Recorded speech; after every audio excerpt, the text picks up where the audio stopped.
Talofa from Samoa, and I welcome you all to this first technical session of the third Clean Pacific RoundTable 2021 on government. The session today will very much focus on the current legislative environment in the Pacific and of course the available capacity to develop and enforce this legislative framework.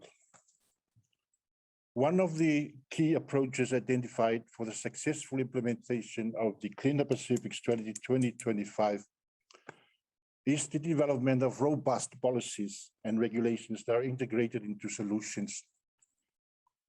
This session will provide the opportunity for us to stocktake where we are, the success stories from the countries, the challenge they've faced, what worked and what didn't work, the emerging interest and what can be changed to achieve the long-term outcome of the strategy.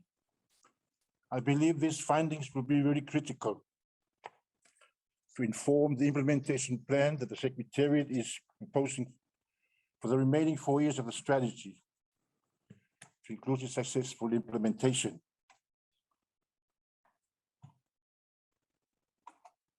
Policies and legislative frameworks, of course, are necessary instruments. We've heard the importance of solutions like transformations from linear to circular economy, the accommodation of technical innovations through genuine and sound public-private partnerships, bridging people and waste that links to enhanced consciousness in waste management, the full approach towards theory of change in perception, and the paradigm shift in concept and logic. I think these are very important dimensions that we are looking towards as informed by the experience to date in the implementation of the strategy. Through today's sessions, I urge you to look at these key questions to inform comments and advice. Firstly, what is the legislative barriers that you faced in achieving your desired outcomes in your respective country? Secondly, what type of legislative instrument that would be best served in your country to achieve the necessary social, environmental, and economic outcomes? And lastly, the capacity to look at legislative instruments to manage a transition, to improve legislative frameworks to accommodate the various solutions before us. Today we have 4 presentations. First presentation will look at a regional stocktake of legislative environment. We are privileged to have 3 countries to present on their experience to date.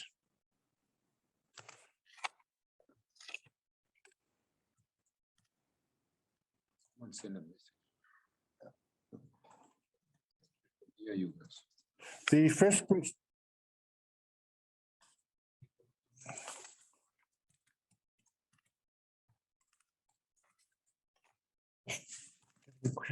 Yeah, I've already sent them a message.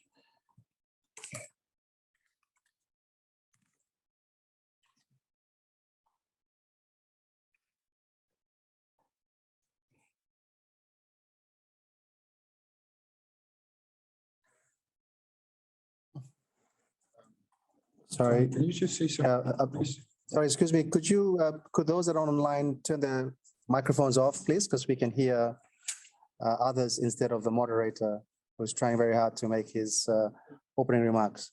Thank you.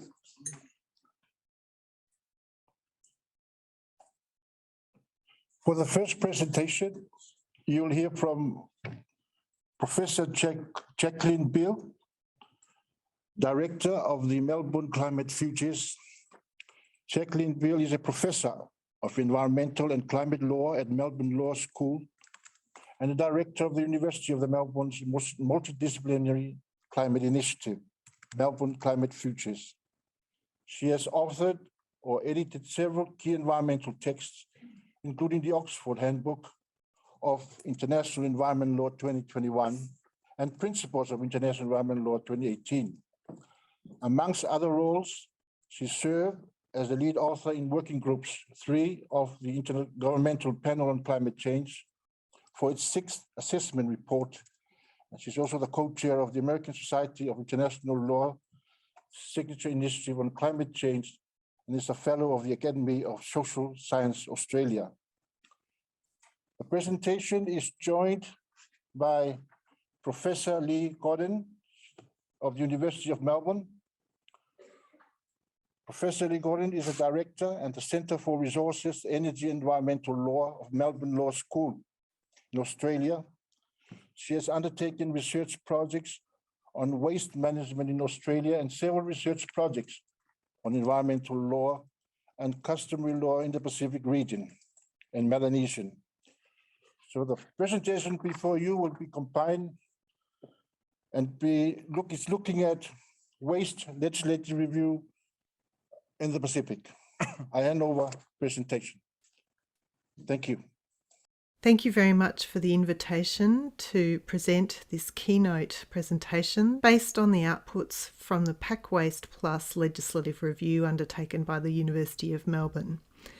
This keynote presentation will focus on assessment of the legislative environment governing waste in the Pacific region. It will be conducted in 5 parts. It's important to appreciate that this review only looked at a subset of countries in the Pacific region, reviewing waste management legislation for 15 countries. The Pack Waste Plus review of waste management legislation involved a series of reports prepared by our team at the University of Melbourne, working closely with technical staff at the Secretariat for the Pacific Regional Environment Program, or SPREP.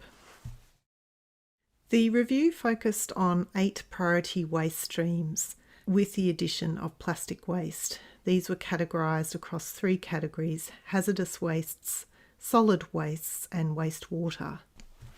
The approach taken by the University of Melbourne team in the review consisted of a number of elements. First, there was a desktop review undertaken of laws and policies, including those that were pipeline initiatives in each of the 15 participating countries for the 8 priority waste streams. We also undertook a review of requirements under relevant multilateral environmental agreements, the Wagani and Basel Conventions, which focus on transboundary movement of hazardous wastes, the Stockholm Convention on persistent organic pollutants, the Rotterdam Convention that deals with trade in industrial and hazardous chemicals, and the Minamata Convention that has provisions governing mercury-containing wastes. We looked at the coverage of these multilateral environmental agreements across the region and their implementation. We also conducted in-country field visits, though only 4 such visits were possible before COVID hit and restrictions were introduced on travel in the region. To reach other countries and stakeholders in those countries, we conducted a series of remote interviews with those stakeholders. And that was supplemented by an online survey with government officials and others involved with in-country development and implementation of laws and policies. Some of the key concepts that the review was working with included the idea of the circular economy and the waste hierarchy. The waste hierarchy is an idea or a structure for waste management that focuses on avoidance, reduction in terms of preventing or minimising waste in the first place, and then moves through stages like recycling, reuse, recovery, with disposal of waste as an option of last resort. The waste management hierarchy is, in aspirational terms, the basis for the circular economy. A circular economy idea values resources by keeping products and materials in use for as long as possible and encourages reuse, recycling with the aim of zero waste. It's often linked with policies of producer responsibility so that those who are producing products that might in the end generate waste also have responsibility for reusing those products or providing means to reuse those products to achieve zero waste. It's important to emphasise that in the Pacific region, as in many other parts of the world, often countries are an earlier stage before reaching the circular economy ideal. And in this earlier stage, it's important that there is attention to things like increasing coverage of waste collection, improving landfills and waste segregation, which are all preconditions for being able to go to further stages in the waste management hierarchy and ultimately to aim for circular economy approaches. The project activities that took place conducted by the University of Melbourne team across December 2019 to May 2020 involved a stocktake of existing laws for the participating countries and a stocktake of their pipeline initiatives, so draft laws and measures, an assessment of both the legislative framework in place and the capacity of the countries involved to implement that framework to ensure compliance and enforcement. And we also considered various law reform options, including how countries might go about strengthening their legislative frameworks for waste management, or opportunities for regional approaches, particularly where there are common challenges and needs identified. So in this next part, I want to turn to the structures and frameworks for waste management in the region that were illustrated by some of the findings in the study. The first finding was that there was a wide variety of legislative models used across the participating countries for waste management. One model that emerged was a dedicated waste management law model, and we saw that in countries like Samoa, for example. Dedicated legislation for waste management, which has been introduced in a number of countries that participated in the Pack Waste Plus study, often includes measures to incentivise recovery and recycling. It may have provisions around licensing of waste management operations, measures designed to promote waste minimisation and also cost recovery.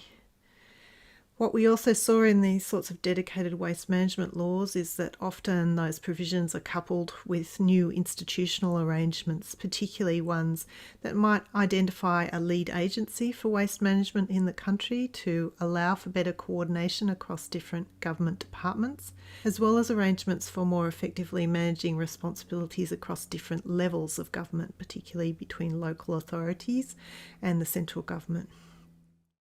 Another feature that may be introduced sometimes with dedicated waste management laws is approaches to increase private sector involvement in waste management, as well as to promote community engagement.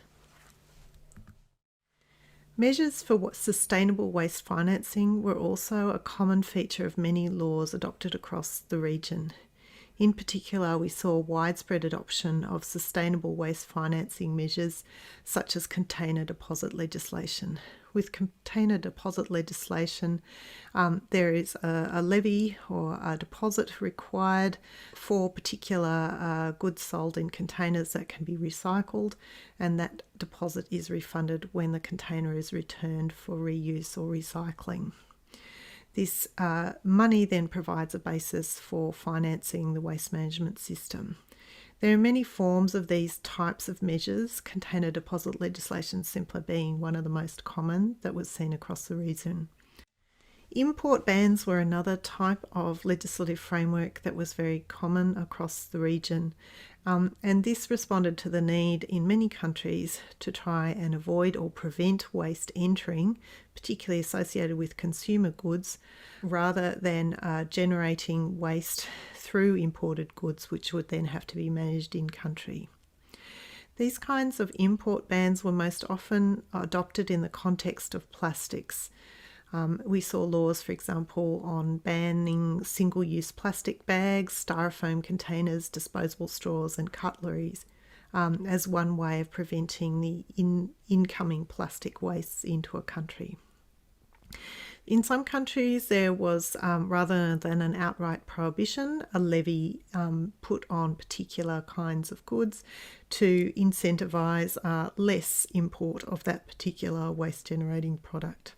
In many cases, you see import bans typically combined with country prohibitions on the manufacture, sale and distribution of the particular product to control the fact that you don't want in-country generation of the waste still occurring if you're banning import of the products that could generate that waste. Plastic wastes have also been a feature of many of the laws that we saw adopted by the Pack Waste Plus countries. given concerns with plastic recyclables in the region and marine plastic pollution. And it's fair to say that the Pacific region has been at the forefront of innovation around how to deal with and manage plastic wastes. There have been a wide range of measures adopted by countries, including bans on single-use plastics and domestic phase-out of these products, container deposit legislation to incentivise collection of plastic recyclables, and integrated land waste management and ocean policies such as that in draft form in Vanuatu that try to connect the dots between land waste management and then impacts on the oceans.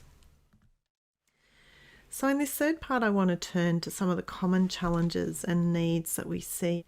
First, waste itself is a common challenge for many countries in this region, with various contributing factors including the fact that there are increasing imports by many countries of waste-producing items, particularly plastics, consumer goods and electronic products, which can eventually become e-waste.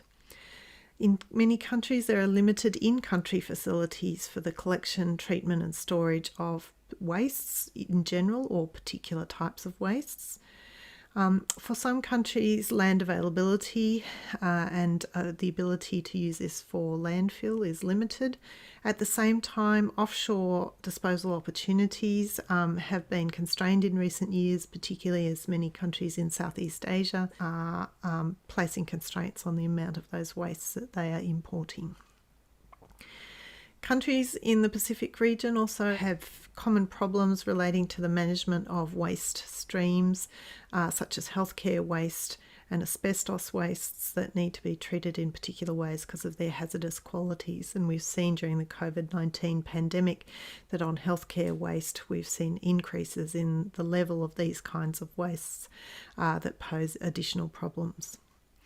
And another common challenge for many Pacific countries that was observed in the study was the different capacities of urban centres versus remote or rural areas in dealing with wastes. Many countries in the Pacific region have been looking to update their legislation to meet these new challenges. Some countries have legislation that was adopted many years ago and may no longer serve current needs, whereas other countries have revised their legislative framework to introduce laws that are more fit for purpose. There are many reasons that countries and policymakers may choose to amend their existing waste management law frameworks. It may be that there's greater prevalence of particular waste streams, plastics and e-waste often being common examples that new laws are introduced to deal with. Countries may wish to update laws to respond to or innovate in response to emerging concepts like the circular economy. Another reason for law reform may be to achieve greater efficiency or coordination in the management of laws, particularly if there are different levels of government or different departments of government that handle different types of wastes. And a fourth reason may be that countries wish to provide a more sustainable basis for waste financing, given that waste management can be a costly enterprise and that there's a need to provide ongoing funds for this important public service. It is important in considering legislative reform that countries look closely at the legislative framework and consider the objectives and definitions that are used as part of a holistic approach. In particular, waste definitions often need to be updated to take account of new waste streams or new concepts like the circular economy. And these parts of the legislation also need to be revisited at the same time as other parts focused on newer issues like sustainable waste financing. This diagram, taken from one of the reports prepared by the University of Melbourne team, just shows some of the stages of waste management law reform. In some cases, countries were working within their environmental protection public health laws to deal with waste management. That's the top lighter blue circle. In some cases, countries had progressed to a system where they had dedicated waste management legislation or dedicated health waste laws, so there was a more defined legal framework for dealing with wastes. Once these laws are in place, implementation becomes the next issue that many countries are seeking to deal with, with innovation around areas like sustainable financing, trying to minimise waste and looking at circular economy elements like recycling and reuse. Some countries we saw experimenting with shifting responsibility to polluters for waste management through the use of levies and waste fees, container deposit legislation and extended responsibility schemes for producers of products like electronics that were likely to generate hard to manage wastes. A final stage includes provisions around review, how countries think about planning for waste management over the long term, how there is reporting on outcomes, audits, and public access to laws and transparency. Implementation is often a key and common challenge for many countries in the waste management area, and it was also found to be a challenge for countries participating in the Pack Waste Plus study. This implementation challenge can take many different forms. One may be a technical capability challenge and a data availability challenge, particularly where you have requirements to set baselines and measure change in order to determine the level of pollution associated with particular wastes. Waste licensing schemes also generally require strong monitoring and evaluation provisions to be effective. There are also challenges that can arise in implementation as a result of the need to balance human health and environmental protection goals with other factors like political, institutional, social, economic, financial and technical elements. So a common challenge can be around adequate resourcing, the sufficient financial capacity and staffing to implement the laws, as well as appropriate institutional support and administrative arrangements between different government departments and how they interact with the community to support waste management laws implementation. Compliance and enforcement is also another important dimension of waste management laws. One clear finding from the Pack Waste Plus study was that these measures have to be sensitive to the community context and realistic in the context of the available staffing and technical expertise. And there are often competing compliance priorities in the legal system. One aspect that might be considered, however, is that there is the potential to widen the range of compliance and enforcement measures included in waste management laws beyond monetary penalties and criminal prosecutions. So community education measures were found to be very effective in many of the participating countries, as well as reforms to allow for alternative dispute resolution beyond the courts.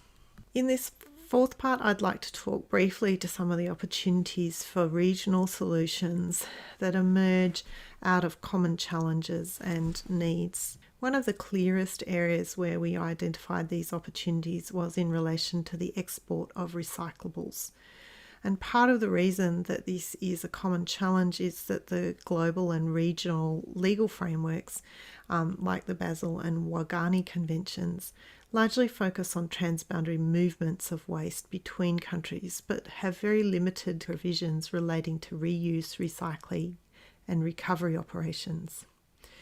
This creates a gap and an opportunity for developing regional governance and private public partnerships to deal with the issue of export of recyclables from Pacific Island countries and territories to other countries overseas that are better equipped to recycle, recover or dispose of wastes in an environmentally sound way. So while we saw very good adoption of container deposit laws, particularly in many of the Pacific region countries, if there's limited capacity once those wastes are collected to recycle them, another option is to see if there are opportunities for export. And better options in that regard could incentivise greater collection of recyclables and reduce the potential for them to be stockpiled or to enter the oceans as marine plastic pollution, for example. A number of public-private partnerships have developed in the Pacific region to address this challenge. The Moana Taka partnership between SPREP and the Swire Shipping Company is one such example, where essentially the private partner is providing shipping containers free of charge to participating countries to allow them to ship recyclables abroad and reduce some of the pressures in country for management of those wastes. The study also explored a range of other regional governance options that might be available, including arrangements to support recycling hubs or inter-island shipments of particular wastes. Key to these kinds of regional solutions is also capacity building to improve in-country waste management capacity in the first place, and to develop common quality standards for the products that are going to be subject to a recycling hub, so for example recycled plastics. There are also increasing opportunities for countries in the region to engage with global initiatives such as the Basel Convention Partnership on Plastic Waste that might assist with some of these capacity building and legislative needs. This is an incredibly diverse region, but one that's at the forefront of many environmental challenges, particularly marine pollution and climate change. One thing that emerged clearly from the study was that there is lots of opportunities for taking forward innovative approaches in the region. In designing particular legislative solutions, community engagement and empowerment seems to be a particularly important aspect to engage with in this process. Professor Jacqueline, for the presentation. I think there's so much we can have to take out of that informative presentation. Certainly has covered, has looked at priorities and some of the key challenges, some of the proposed solutions and opportunity, both at the regional and the global level.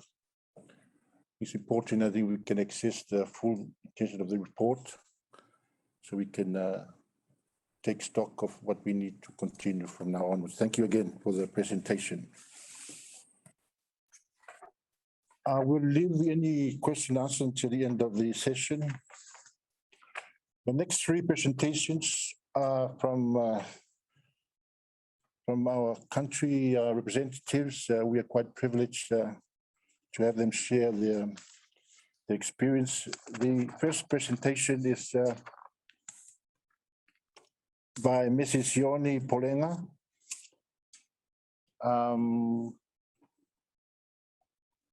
Which one is this one?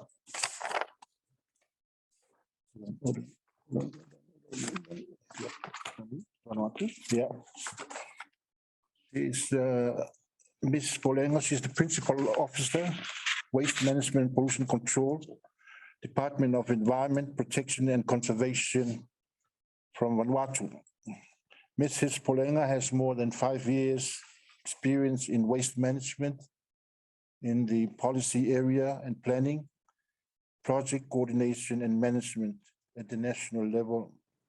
She oversees all government and donor-funded waste management and pollution control projects and initiatives, including disaster-managed waste management. Presentation is on Vanuatu's introduction to plastic ban. I hand over the presentation. Thank you. I invite Ms. Polenga. Greetings from Vanuatu. I thank you for the opportunity to present the implementation of the plastic ban in Vanuatu on behalf of the government of Vanuatu. In brief, the government of Vanuatu recognized the need to address the plastic waste issue in 2017. The government set its target to be single-use plastics and started to phase out the ban on single-use plastics. So the first ban took place in 2018, followed by the second ban in 2019. 2020 saw the nationwide consultations on the ban on disposable diapers for babies. And this year, based on the results of the consultations, the government has decided to regulate the importation and distribution of the disposable diapers for babies. The regulation is yet to be finalized. Also this year, based on our lessons learned from the implementation of the first and the second ban, we have amended both regulations as way forward to the lessons learned. These are the items that were banned during the first phase of the plastic ban, and these are the items that were banned in the second phase of the plastic ban. In terms of implementation, the implementation of the plastic ban has only been successful through the government's commitment to allocate a specific budget for implementation of the ban since 2018 until now. This only meant that we could undertake nationwide awareness with relevant stakeholders and communities across Vanuatu. Thirdly, the appointment of all permanent officers of the Department of Environment as authorized officers by the Director of the Department, and including the appointment of municipal wardens and provincial compliance officers to implement the bans within their respective jurisdictions. Lastly, we have quarterly monitoring plans at hotspot islands. So in addition to Port Vila City and Luganville Town, we also have growing towns like Lenakel on Tana Island and Lakatoro on Molecular Island.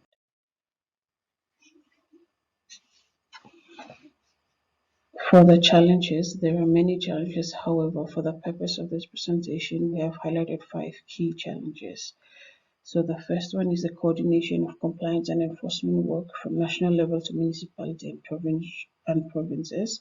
As mentioned earlier, municipal wardens and provincial officers have been appointed as authorized officers. However, this comes as an extra responsibility to them, and the Department of Environment should in the future come up with some sort of incentives for them to jointly implement the bans on behalf of the department.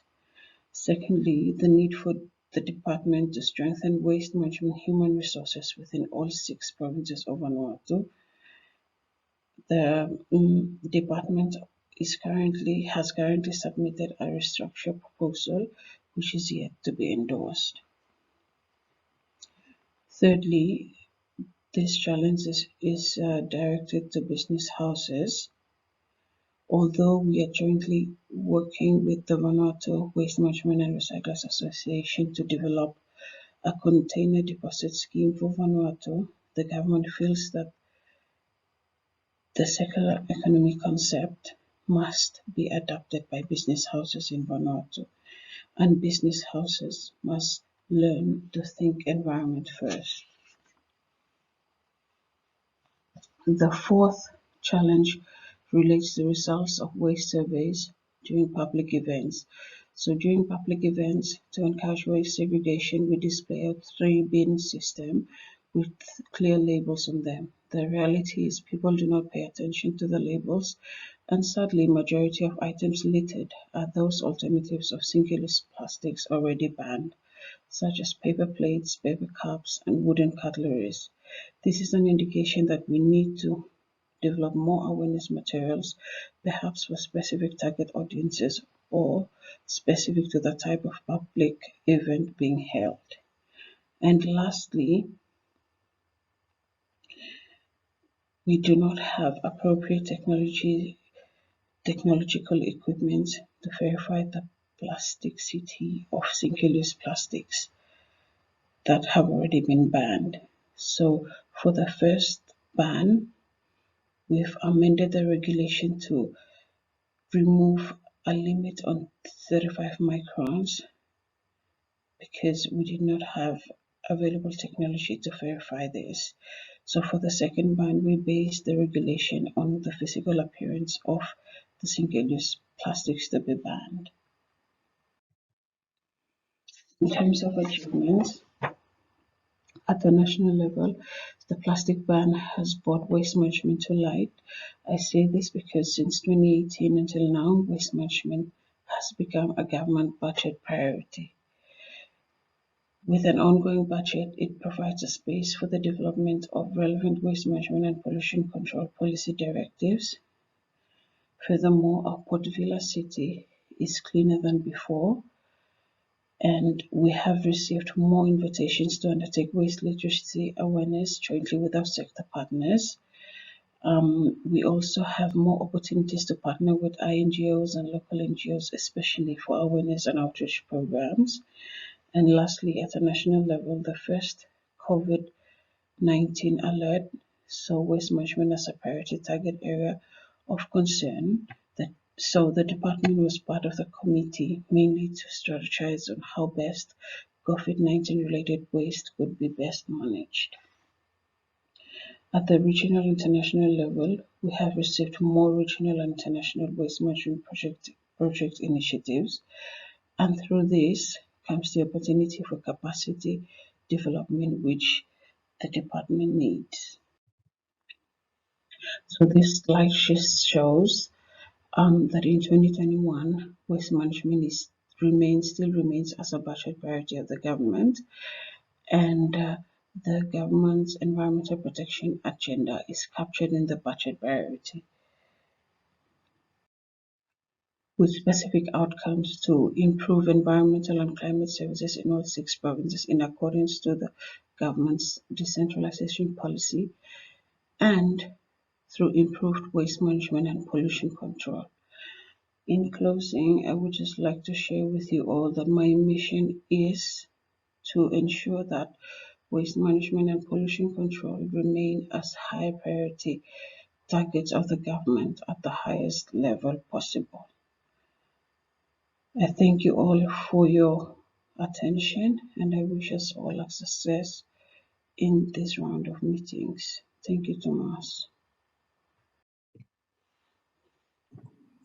Thank you, Ms. Polenga, for the presentation. Our next presenter, she's Ms. Claytonsi Taurari'i. She's the Waste Program Coordinator of the Ministry of Infrastructure in the Cook Islands. Ms. Taurari'i is the Waste Program Coordinator for the Ministry of Infrastructure, Cook Islands. Prior to her new role, she has spent 4 years as the Compliance Officer for Public Health and has been involved in waste management since 2016. Ms. Taurari'i has an environmental health background with 5 years experience in the development and enforcing of legislation related to environmental health and providing support to minimize health and safety hazards. Ms. Taurari'i offers a wide range of responsibility and services, from developing databases for waste quantities to identifying and implementing improvements to operational procedures of the facility. I now invite Ms. Taurari'i for the presentation. Thank you. Kia ora ana. I am Claytonsi Taurari'i, the Waste Program Coordinator for Infrastructure Cook Islands. My presentation is on waste management in the Cook Islands, specifically centered around the development of solid and hazardous waste spill. Please do bear with me as I will try to remain within the given time of my presentation. This is my presentation overview. I'll first be presenting on the waste management update for the Cook Islands. This is from 2016 to 2021, the activities carried from then leading up to now, followed by the solid and hazardous waste bill, the purpose of the standalone bill, the process of the development, the strength, weakness, opportunities and threats in the development of the bill, and what are the core elements of the bill. And lastly, I will be concluding, basically wrapping up the presentation and what advice and guidance for countries in considering of legislation reforms. So this waste management in the Cook Islands, Infrastructure Cook Islands is the ministry which handles the management of the general waste, recyclables and liquid waste, and proper management of the landfill at the Rarotonga facility. Solid waste from government collections, private sector collections, and general household and businesses waste is taken directly to the facility and disposed at the Rarotonga landfill at the Rarotonga waste facility. Of course, recyclables are collected and then taken to the Rarotonga waste facility and stored separately in designated bays, including glass bottles, cans, paper, and cardboards. So why have solid and a hazardous waste bill? The importance of having one bill is to cater for the whole of the Cook Islands. What is the value of solid and hazardous waste bill? So at the moment, waste management in the Cook Islands is governed by 3 different government agencies under its own laws. They are National Environmental Services, which is governed by its Cook Islands Environmental Act 2003, the Ministry of Health, Public Health, which is governed underneath the Public Health Act 2004, and as well as Infrastructure Cook Islands, governed underneath the Infrastructure Cook Islands Act 2019. So the purpose of having a standalone legislation is to increase the interconnection between various agencies in achieving one common goal. So with multiple existing legislation, this creates a public confusion on which agency deals with waste.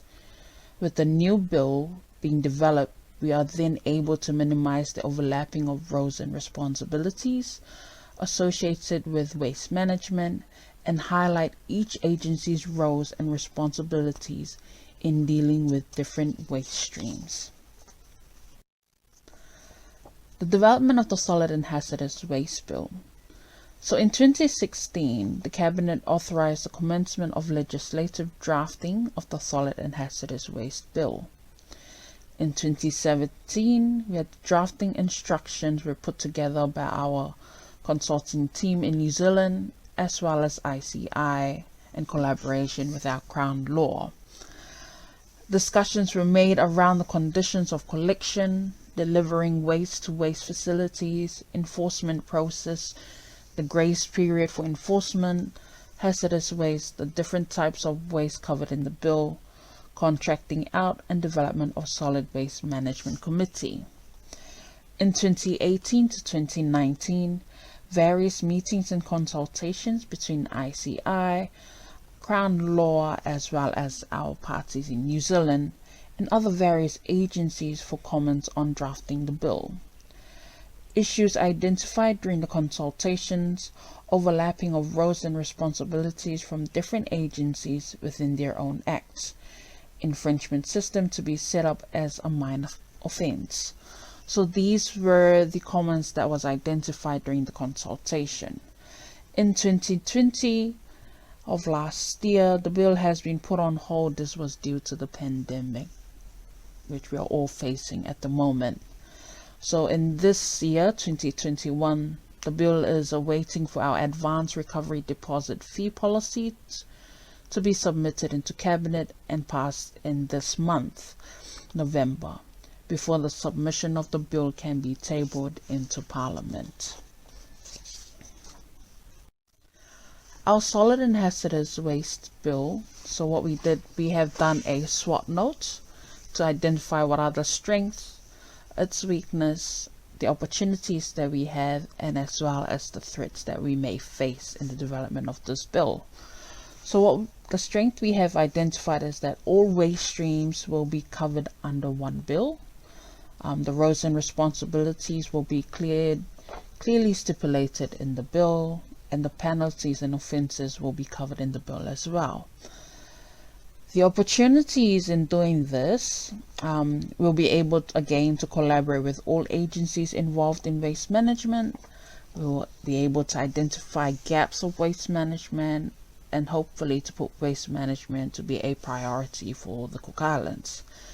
The weakness is what we have identified is that it's the process of getting the bill to Parliament is a waiting process. The threats that we are facing is that biennial bylaws may contradict the bill, and the enforcement of the bill may take time. So what's our core element of the bill is new to waste management? Again, stipulating of roles and responsibilities for different agencies which deals with different waste. Our advanced recovery deposit fee, which will be included into this bill. An additional waste will be highlighted, which is asbestos, as well as our solid waste management committee, which will be a first for the Cook Islands. So what is the aim for the Cook Islands for waste management? Our aim is zero waste Cook Islands. The message for this whole presentation in dealing with waste management is it's important to collaborate with different parties. That will be government agencies, private sectors, in achieving our aim for the Cook Islands and to build best practice for the Cook Islands in waste management. The advice we would like to give for our fellow Pacific brothers and sisters out there is that public consultation is key in drafting any piece of legislation. using all means of consultation, either through social media, text blast, workshops, steering committee, newspapers, or even TikTok. Another advice is making waste management a priority area for government and our people.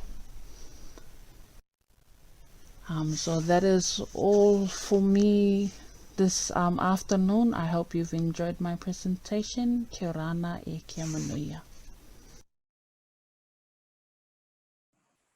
Yeah, thank you, Ms. Clayton C. Tori. Thank you for your presentation. Our next presenter is Ms. Emily Lafay. She's the Waste Regulatory Officer, Tuvalu Department of Waste Management. Emily joined the Tuvalu Department of Waste Management in 2017 as the Waste Law Enforcement Officer, and soon after was appointed as the Waste Regulatory Officer.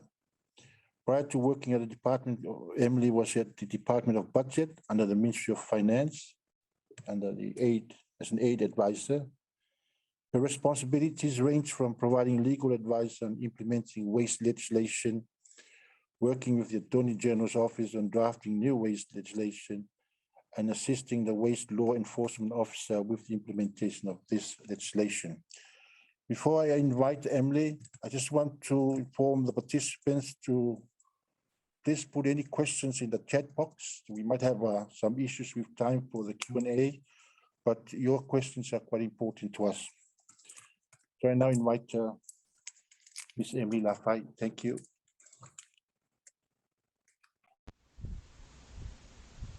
Talofa, I'm Emily Lafay, and today I'll be presenting on Tuvalu's waste legislation. So this is the current legislative framework that we currently have.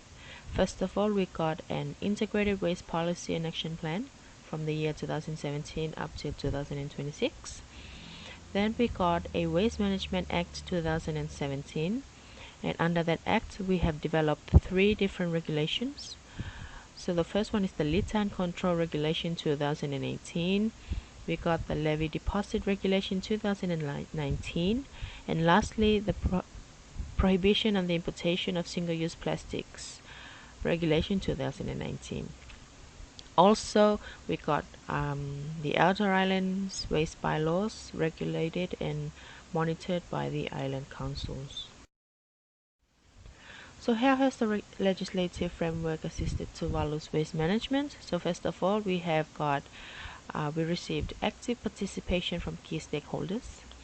So the relevant departments such as the Department of Environment and Island Councils, together with the Department of Waste Management and other key stakeholders, have worked together in enforcing these waste legislations. And also under the Integrated Waste Policy and Action Plan, we have recruited a Waste Law Enforcement Officer and also a Waste Education and Awareness Officer who have assisted tremendously with the implementation and success of all waste-related regulations. Further on how it has assisted Tuvalu's waste management, as I mentioned, each outer islands have their own waste bylaws enforced by their island councils, and also we managed to have more control over how people manage their wastes.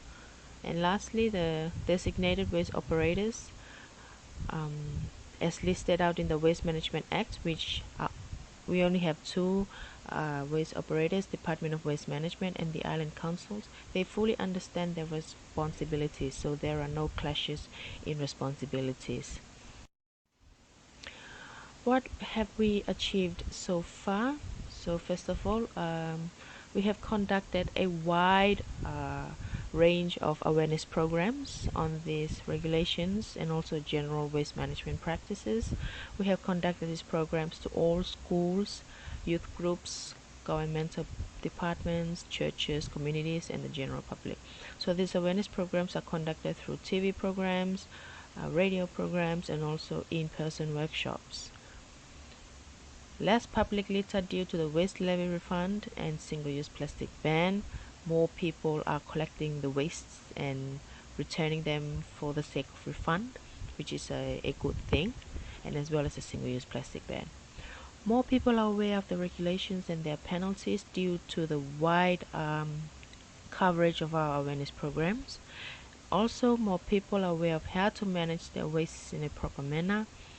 And lastly, the complete phase out of the 12 items in the single-use plastic ban regulations. These 12 items were fully phased out on the 1st of December 2020, last year. So now there are no more importing, distributing, selling, and also using. What have we learned? We have learned that adapting to changes takes time. The people of Tuvalu took a while to adapt to the changes brought about by the single-use plastic ban regulation in particular. However, as time goes by, they have slowly adapted to these changes. Even up till now, there are still people who are still complaining, why did we ban those stuffs and why we didn't ban some other single plastics, but we are still working on our regulation. Also, it is very important to conduct consultations with various stakeholders and the public before drafting new legislations. As I mentioned, that adapting to changes takes time.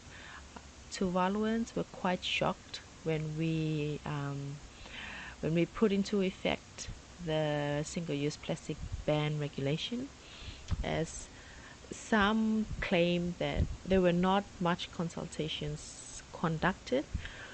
So it is an important thing to note that it is important to conduct thorough consultations.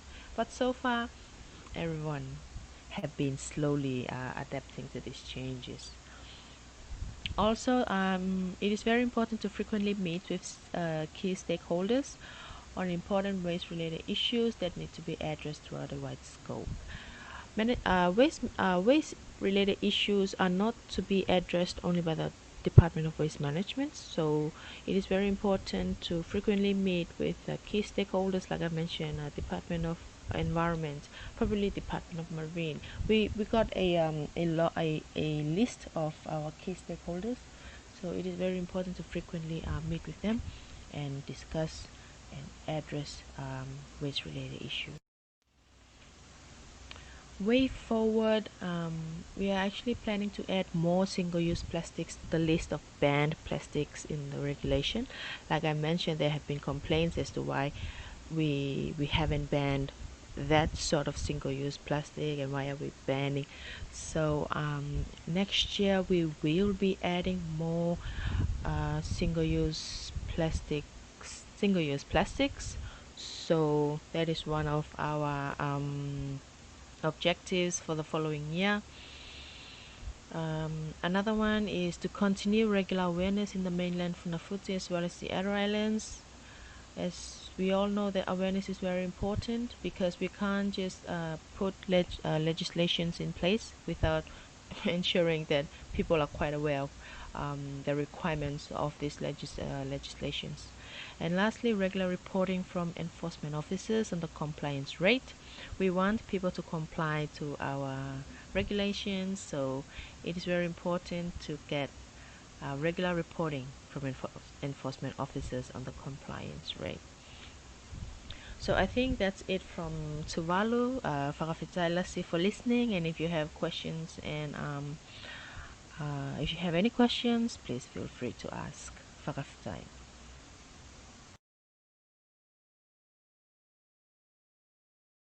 Thank you for your presentation. We have we're now in our Q&A session. We have two questions. We received two questions from the participants. Question one, this is to our participants from Cook Islands. Can you just expound on the threats in regards to enforcement for this bill? Perhaps clarify what is a threat when it comes to the enforcement. Is that clear, or you want me to read again? No, I think I've heard you clearly. Thank you so much. Thank you. Thank you so much for the question with regards to the bill. So When it comes to enforcement here in the Cook Islands, we have businesses that we'll have to work with and government agencies. Government is fine. It's just the private sectors that we have to work with. And there tends to be resistance in actually complying with the new bill. So there are going to be new changes, and which is a new system for the Cook Islands, like I said, that we're trying to air out the confusion at the moment here in the Cook Islands, seeing that there are 3 different agencies that deals with waste. And this standalone bill will be governed by Infrastructure Cook Islands. And enforcing this new bill do take time. And we're trying to get everyone to be buying on to the bill so that it will be a smooth transition. So the threats in this is the resistance of private sector, in actually complying with this. The other one where I spoke about biannual bylaws. So here in the Cook Islands, we have 15 islands, and the outer islands, they have their own laws. And each island deals with their own dealings with waste. So the Cook Islands is the main island for the Cook Islands, Rarotonga. And this bill will have to cover the whole of the Cook Islands. So I hope I have answered your question. Thank you so much for the question. Okay, thank you, Mr. Ree. The second question, this is to our representatives from Tuvalu and Vanuatu. What have single-use plastic items been replaced with? Are there any replacement items that have been particularly successful, taken up by the communities? Thank you.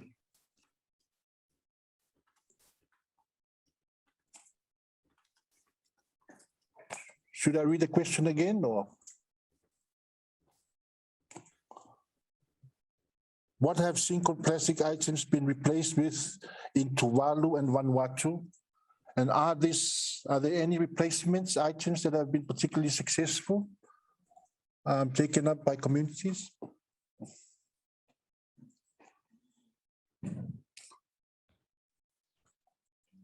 Hello?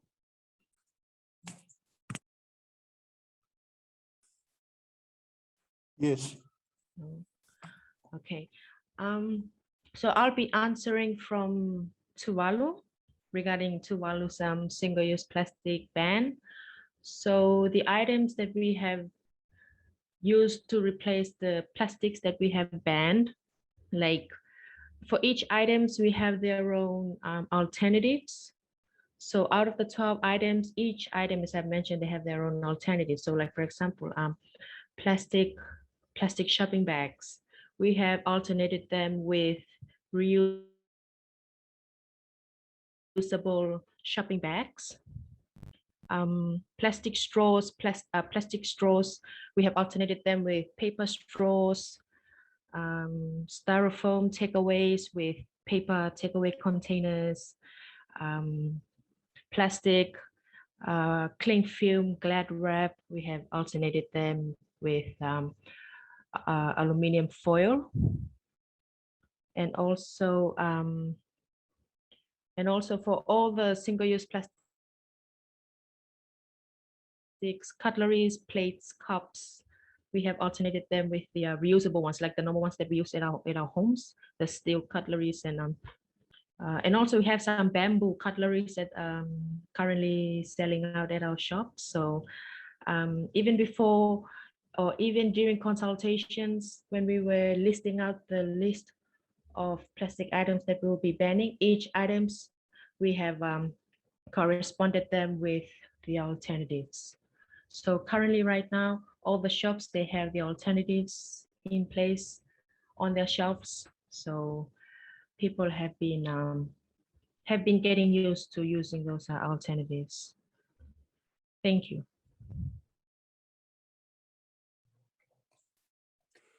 Okay, I'll just we've noted the reply from Vanuatu on the chat.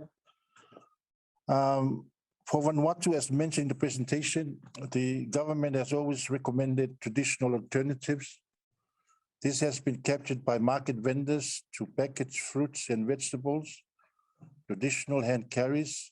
Other alternatives are cloth, nylon bags, paper plates, and wooden cutleries. I believe that answers the question quite well. Hello, it's Lee Godden from the University of Melbourne here. I think in part that first question from the World Bank is addressed to the more general waste legislative review. So if I could just address this idea of what would be the most common form of legislative framework for dealing with plastics and plastic waste. And certainly, as we've heard from the other presenters today, it really is that prohibition or, if you like, import ban on plastics. That's very common. That was something that in that 15-country review that we found the highest percentage, but followed up obviously with in concert with substitution.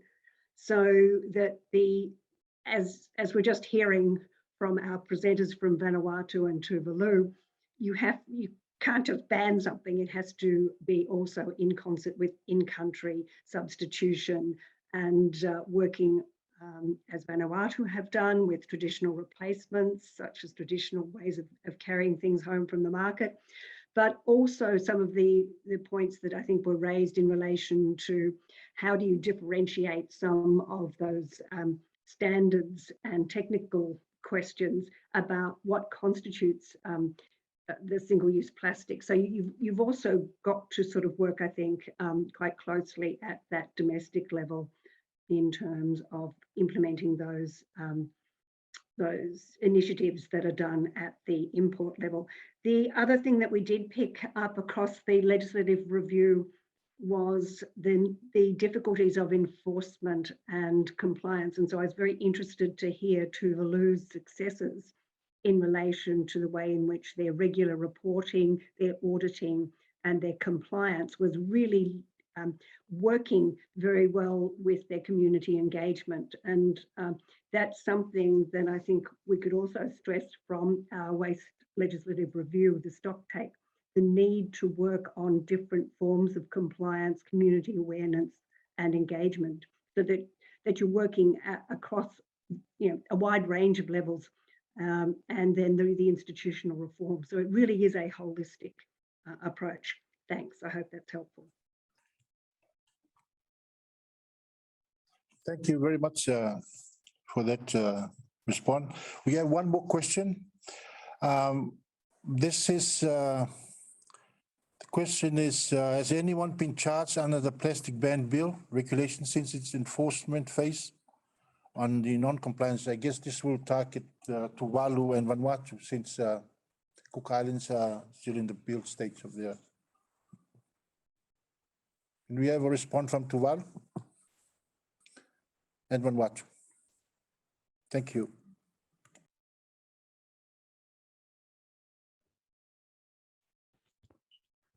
Salofa, so I'll use this opportunity to answer from Tuvalu's side.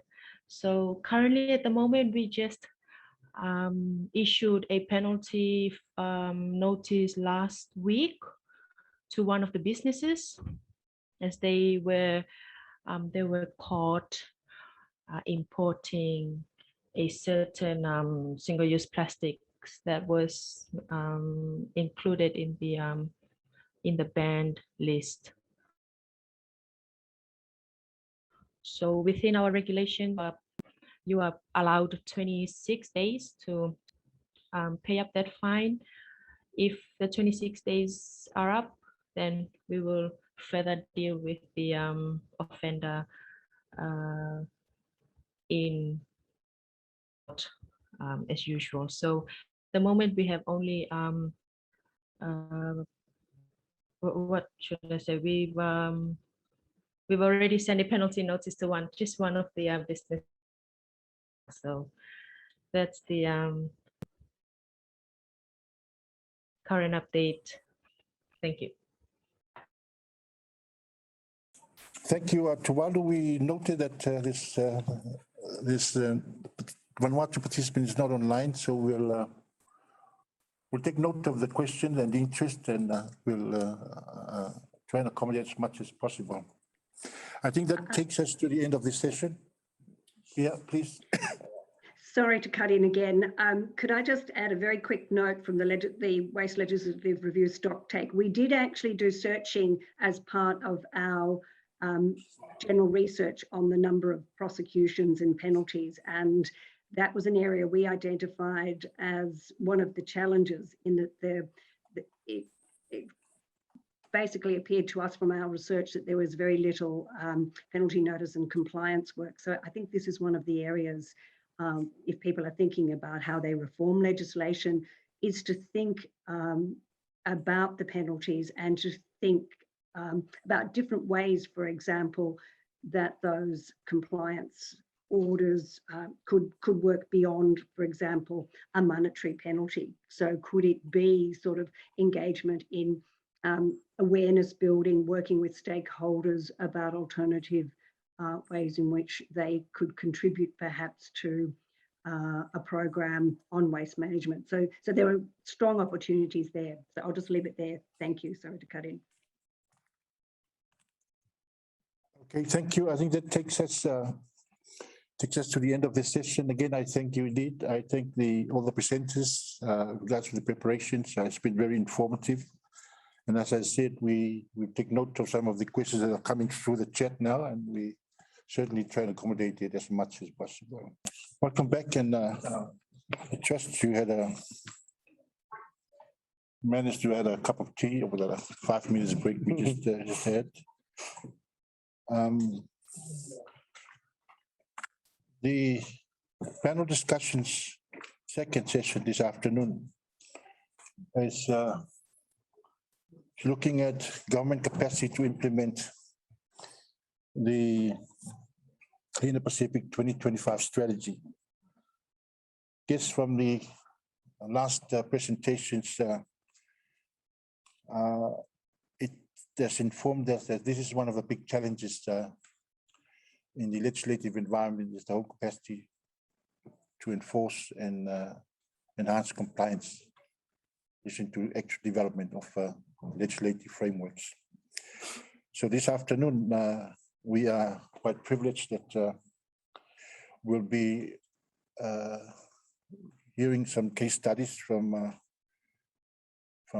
countries in the Pacific, learning of the situation, informing us of best way forward in accommodating this challenge of capacity building. Our first presentation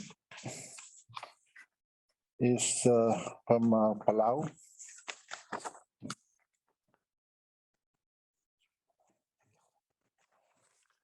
Is Mr. Kelvin Ike Siil.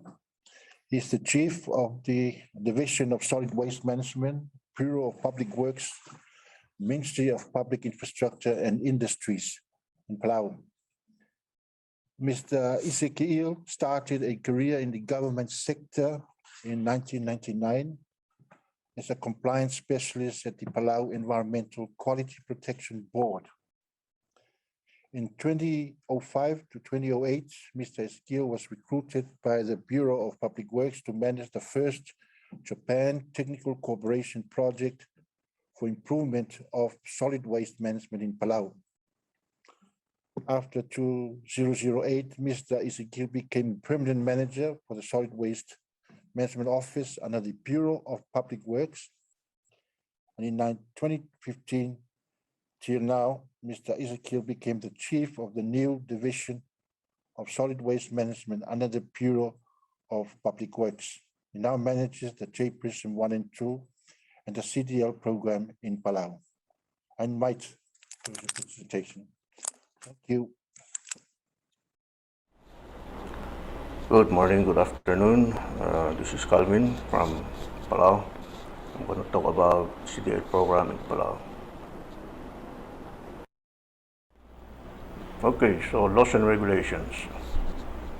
So CDL in Palau started in 2006. And in 2011, we started implementing it using core state government as the initial redemption center. So in 2012, we contracted a private company to become the exporter of the recyclables. And in 2016, we welcomed a new second redemption center, which is the private company. In 2017, the law came out for Plastic Bag Use Reduction Act. That's to eliminate shopping bags, plastic shopping bags. In 2018, finally, we amended our CDL program to include all beverage containers, regardless of size and contents.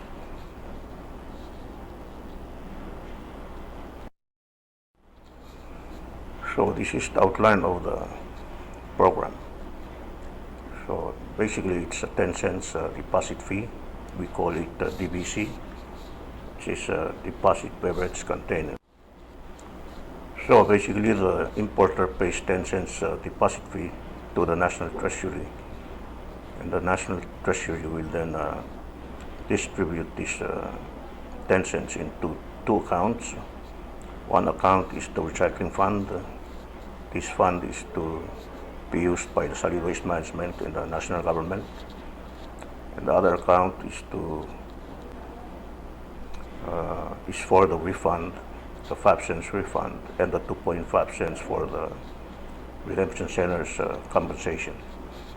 So basically, the redemption center receives its compensation and then pay the 5 cents to the redeemer. Another responsibility for the redemption center is to prepare the DBC for pickup by the contractor, who is the exporter.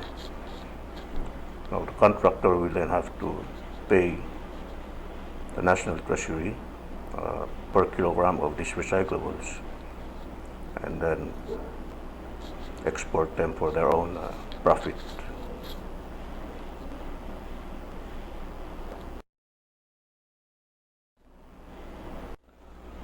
So there was a couple of challenges faced when we started this program.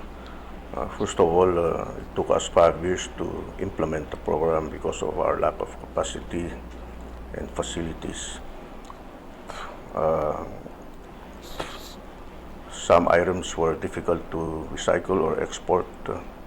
Accuracy of counting became a problem also through manual counting. And the biggest one is the old containers with no deposit fee were redeemed, so the fund became short. So we had to find some source of other money to compensate those old containers. And of course, when we started the program, we had some poor information sharing between implementing agencies. And finally, in 2018, we had to amend the law to include all beverage containers because the first law calls for only 32 ounce and below, and some milk products were not redeemable according to the first law. So those are some challenges faced. So for export in Palau, we cannot actually recycle beverage containers on island, so we have to export them. So we hired a local recycling companies, which already exist in Palau, as they are the most expert in exporting business, especially for recyclables. So basically, the contractor is just responsible for buying the containers and be responsible to export them out of Palau according to their contract. Now this table shows the current situation of our CDL. You can see that the redemption rate right now running around over 80%. And I'll show you on the next slide how the graph looks like. So this is the graph. You can see the red line, that's the redemption rate. You can see that the first 3 years it went all the way up and down, up and down. But now after 2014 until 2021, you can see the stabilization of the red line. That means the redemption rate is running over 80% almost every year. This slide is just shows you the summary of the RDBC fund, number of imports, the DBC fee, recycling fund, compensation for the redemption center, and the refund to the public. So you can see that the refund up until now, maybe around 10 years, we have refunded about $7.6 million to the public, which is good for the economy. And the recycling fund, which is used by the solid waste management in the national government, we have accumulated a total of $4.3 million. So basically this recycling fund pays for everything. It pays for awareness programs, pays for the landfill operations, our collection systems, and also the personnel salary. That's used by the national government. So this slide just shows some examples of TR awareness activities paid for by the CDL program. Radio talk shows, school awareness, and brochures, some programs, TR family challenge. And also the next slide will show. These are also some examples of activities paid for by the CDL. You can see that this fund, CDL program fund, is really a good financial mechanism for Palau's solid waste management activities, not only for. Well, I think that's it, so thank you very much, and if you have any questions, please let me know.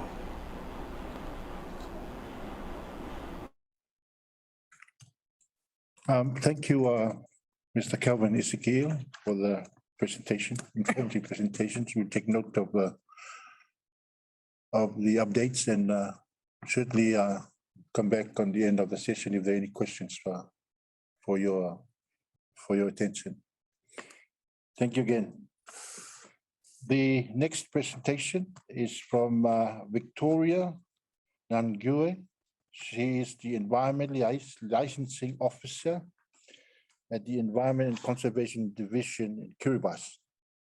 Ms. Victoria completed her bachelor degree in environmental science from the University of the South Pacific in 2015, when she started working with the Environment and Conservation Division of Kiribati as an environmental inspector, where she was responsible for enforcing all provisions of the Kiribati Environment Act.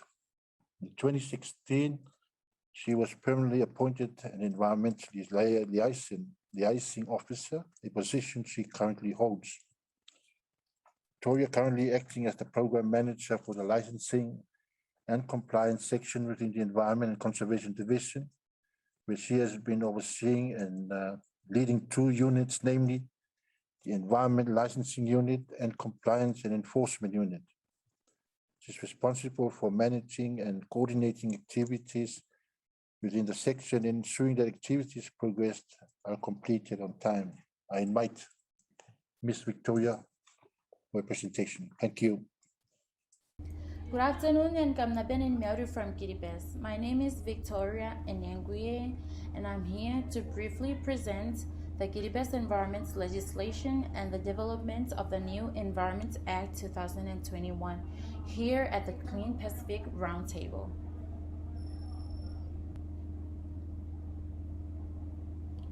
The presentation will discuss a brief background of the Environment Act 1999 and the Environment Amendment Act 2007, followed by the process of this review and the new additions or new divisions to this Environment Act, its scope and the way forward on its development.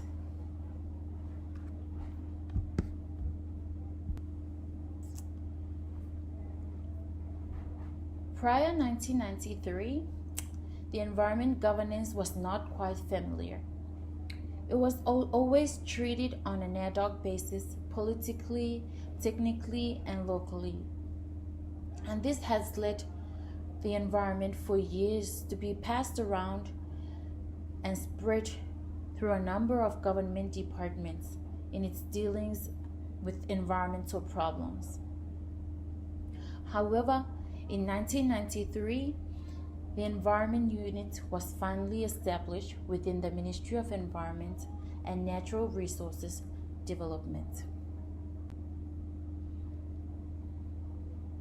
But while the Environment Unit has been established, Kiribati found that there was a need to strengthen the environment, governance, and legislation to address its need to regulate, prevent, and reduce littering, waste disposal, and pollution on land and at sea and air.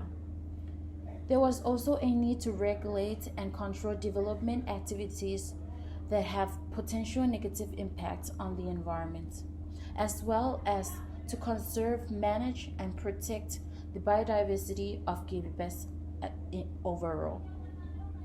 Therefore, in 1999, the Environment Act 1999 was developed and enacted for the first time in Kiribati.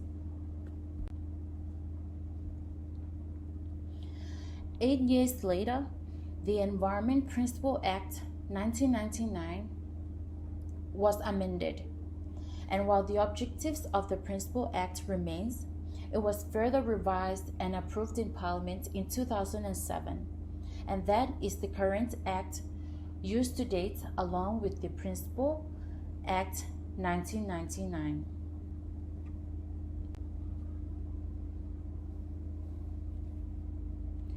"11 years after the first amendment of the Environment Act 1999, the Environment and Conservation Division started revising the Environment Amendment Act as well as the Principle Act. This was thoroughly conducted by the division through its sections since 2018 to 2019. There were gaps identified in the Act, even challenges faced with the Act throughout the years, including emerging environmental issues that were required to be reflected in the new Act, were all captured in this revision of the Environment Act.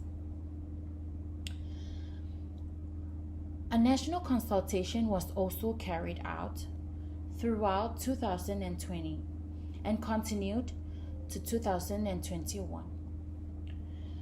This consultation included government sectors, non-government sectors, and regional partners who have contributed to revising and amending the Act and establishing and developing this new Act. In July this year, 2021, the bill was finally read for the first time in the House of Parliament and will be read again this upcoming Parliament for final approval.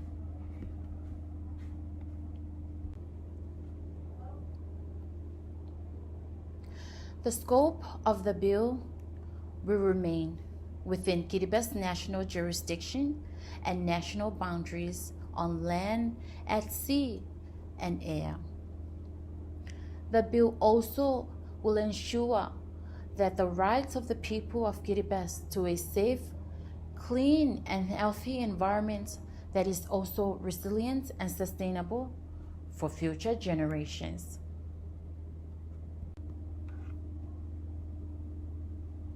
While there are changes and additions made throughout the Act, the key provisions of the Principle and Amendment Act were kept. However, there were changes to revise these accordingly. For instance, The Environment Amendment Act 2007 key divisions include pollution, environmentally significant activities, and conservation. However, in this revision or amendment for the new Environment Act, pollution is revised to waste management and pollution prevention, while the conservation is revised to protection, conservation, management, and sustainability of biological diversity. There are also two key divisions added in this new act, which include climate change and environment data, information, environment spatial planning, and environment scientific research. These are all changes and revision made to the current Act and Principal Act to accommodate and address existing and emerging environmental issues. The Act sets out to enhance Kiribati's sustainability, integrity, and resilience, while it also recognizes the need to collect, provide, and manage data and information for the state of environment.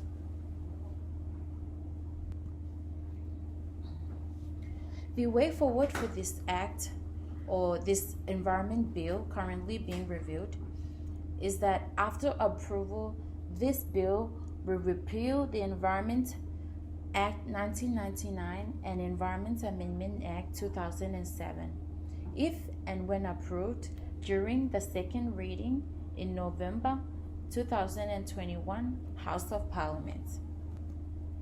Kambesindaba, and thank you. Thank you, Ms. Victoria. We take note of the positive progress made, challenges, and the way forward that's been proposed. We thank you again. This takes us to the last presentation for this part of the session. Our next presenter is Mr. Lance Richmond. Lance is the Pack Waste Plus Technical Waste Project Officer and the Hazardous Waste here at SPREP. He has past years works as the project officer here at SPREP under the Pack Waste Plus program. Prior to this engagement, Lance works for 30 plus years as an environmental scientist for the United States Environment Protection Agency, as a hydrogeologist, followed by a stint as a project manager. He worked in both New York and San Francisco EPA. Lance started his career working for Exxon as a development and operations geologist. Lance is a licensed geologist in the state of Washington.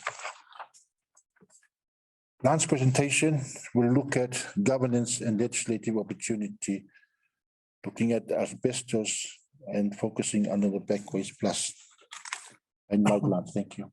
Good morning. My name is Lance Richman. I'm the Technical Waste Project Officer under the Pack Waste Plus program for hazardous waste and materials. I'm going to spend the next 8 minutes or so talking with you about the impacts of asbestos here in the Pacific region, and more importantly on the execution of Pack Waste Plus projects, a regional project focused on executing the ban of the import of asbestos into the region. Over the past 5 years or so, at virtually each one of the SPREP meetings, Secretariat meetings, we've had our Pacific Island countries come to us and voice their concerns, particularly about the threat posed by asbestos to these Pacific Island communities. And they have asked and they have committed to executing and implementing a Pacific-wide ban on the importation, reuse, and resale of asbestos-containing materials, products, building materials, lagging, etc. And they've asked and directed the Secretariat to progress work on the development and of such a ban, provide support to the member nations to execute that work. And so under the Pack Waste Plus program, we've taken up the reins and are working to provide necessary support documents and documentation to help our member countries execute a ban on the import of asbestos-containing materials.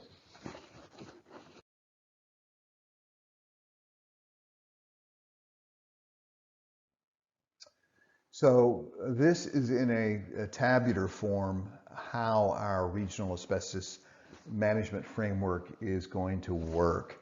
I'm going to talk a little more about individual pieces of this, but just understand that it's a rather large effort that's focused on a number of deliverables, a number of supporting documents to help individual member countries execute this import ban. Obviously, there's many pieces to that. There's policy that's tied to that. There's drafting, legislative drafting that's tied to that. There's consultation that's tied to that. There's briefings and justifications that are needed to execute that work. So it's by no means an easy task, but we think we've broken out with this table and in our processes what's needed to support a member country to execute that ban. And we'll talk a little more about this in a little more detail moving forward. Okay, number one, how are we going to assist Pacific Islands to implement these legislative instruments or regulatory instruments to ban the import of asbestos? Well, these are some of the tools that we're creating to support our member countries. The first one is the asbestos management policy and regulations for Pacific Island countries and Timor-Leste. This is actually a justification brief for leaders. So this is the why. Why are we doing this? What is the material? Why is it of concern? And how do we go about doing this work? So that first document is the justification.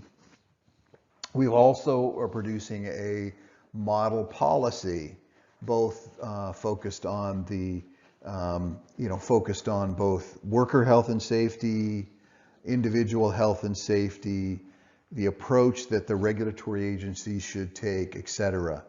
Policy leads to legislation, leads to adoption. So we wanted to pull together a model policy that our Pacific Island nations could use. In addition, we've also done a legislative and regulatory analysis globally, looked at a number of developed countries and developing countries that have executed statutory import bans for asbestos. And we've actually made individual recommendations to all of our member countries. There's actually two documents. One discusses the legislative side and the other discusses the policy side. And these are to our member countries so they can understand how the rest of the world has executed this work and how it can be done successfully, building on that experience. And then we're also going to provide them direct draft guidance, specifically on the legislative and also policy. So this will actually be very useful, mostly to the technocratic people, the people who are actually writing the legislation, the statutes, and the codes of practice, etc. And then we also have a series of numerous documents actually for general asbestos-containing material management outreach. These are for different audiences. Some are focused on the public, a person living in a house that perhaps has asbestos-containing materials in their roofs. What should they look out for? What should they be concerned about? Same with a business that owns a building that contains asbestos. What should they do about it? Do they have to do anything about it? How do they protect their employees? Information for, say, customs and quarantine, for people that will be looking at and trying to analyze or understand if a material contains asbestos. These are a series of documents we'll be producing to help that to help move that process forward and for understanding. And lastly, I wanted to touch on a code of practice. One of the things we're pulling together is a guidance to our member countries for a code of practice for handling the legacy asbestos issue. There is a significant amount of asbestos-containing materials currently on these in many of these Pacific Island countries, and how to minimize disease, how to address the removal, if needed, or control or management of asbestos-containing materials is a huge problem. And so we're working to pull together a guidance document that helps set the process and procedures for identification and awareness, storage and transport, and also disposal of these materials. So our focus here is worker health and safety and how to deal with this issue of legacy asbestos materials. Thank you. Okay, thank you, Lance. Thank you for the informative presentation. I think important that I think the Secretariat has identified, again, revisit asbestos as the problem and looking towards a guideline, a solution to facilitate response and reaction. We noted that this is a Q&A session now. All the questions have been answered. And we noted that the 3 questions that came on chat have also been answered. So let's give us time to summarize the presentation this afternoon. I'll quickly touch on the presentations and some of the key findings.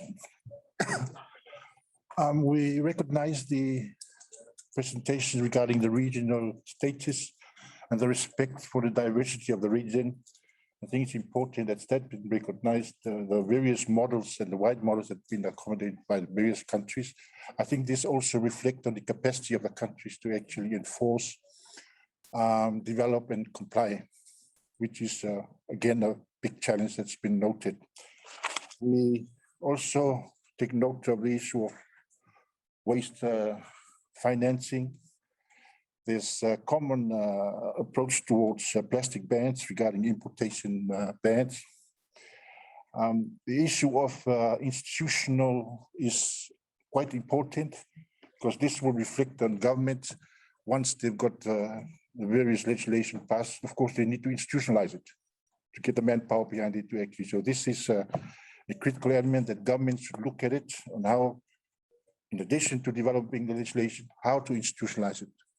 So they have the resources. So this is quite important. We take note of the progress in public-private partnership. It's very encouraging that we hear that countries are starting to engage the private sector, civil society, community. I think this is the long-term interest of the Secretariat, is to try and bring these stakeholders in, and this is a way forward in terms of developing a legislation that accommodates and the interest of all the stakeholders and provides the level of confidence for its actual implementation. Finally, the challenge, the big challenge of the country is, of course, resourcing.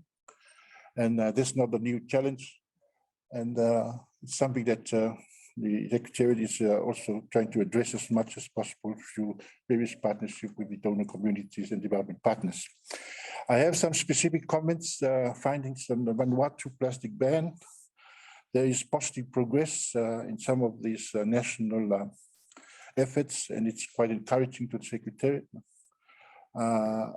especially when this has been taken through consultative processes, development of the bills, which it promises ownership by communities and country as a whole in the actual implementation. So Vanuatu's achievement has really made the waste a visible issue. I think this is an important, as we heard yesterday, opening the Director General's message, climate change and waste are competing in its interest, and it all falls back to how we foresee it and respond to it. Cook Islands is the solid waste and hazardous is still in the bill stages. Again, it will take through various processes of consultation, which I think it's important that we engage and urge the need to interact with a comprehensive process on consultation to make sure the bill is represent the interest of the stakeholders before it takes up to cabinet for endorsement. Tuvalu, there's been success due to detailed consultation again, the draft and enforcement of the bill. And the lessons learned from Tuvalu is the need to adapt to change takes time. I think this is the general understanding for us. In some of these bills, we allow time to take its course, as long as we on top of it with the monitoring and reporting. This is where it comes in quite important. Again, the consultation part is has been given priority by Tuvalu to ensure ownership by the community and stakeholders. I think that's the general stock take of the session. But of course, we will revisit some of the detailed findings to make sure it's accurately reflected in our outcome of our roundtable. Thank you indeed, and thank you again.